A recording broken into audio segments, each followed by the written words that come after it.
Dizziness. This is the big answer that so many people have been waiting for. You actually get Meniere's disease from an extra amount of fluid on the inner ear. It's kind of like glaucoma in the eyes. There are actually a number of symptoms brought on by Meniere's: ringing in the ear, hearing loss, pressure in the ears, but it's usually the vertigo that sends people looking for help. Until now, extensive surgery was the only answer. But now, a Sarasota doctor who actually developed the surgical procedure has come up with something different. It's called the Microwick. It's very simple, and it works. I was on the telephone one time, and I had it up to my left ear, and I'm like, I can't hear what this person is saying. The first sign of Meniere's disease came 12 years ago for Colette Sears. At first, it was just the hearing loss, and then came the vertigo. It's like the whole world spins. You get an upset stomach. You can't walk from one place to another. You can't do For years, Colette found no relief. Then she found out about the Microwick. It doesn't look like much, but it does the job. Dr. Herb Silverstein is the mastermind behind the Microwick.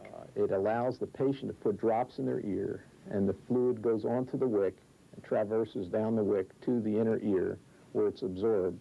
The problem has always been getting the medication past the eardrum and onto the round window of the inner ear. With the Microwick, Dr. Silverstein uses a laser to make a small hole in the eardrum. He then places a tube and the Microwick in that hole.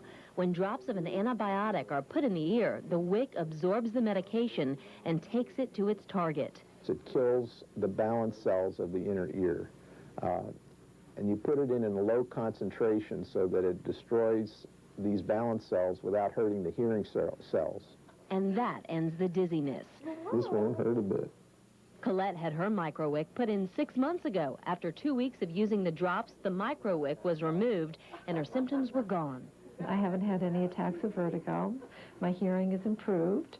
For Dr. Silverstein, it's an end to a 30-year search for answers. For his patients, an end to their misery. Now, the antibiotic that is used with the Microwick is called gentamicin. It acts by deadening the balance cells that are actually affected by vertigo. Dr. Silverstein says most of his patients experience no change in hearing after the procedure, but about 20% do experience some hearing loss. To find out more, all you have to do is call the Ear and Sinus Center, which is down in Sarasota. It's area code 941-366-9222.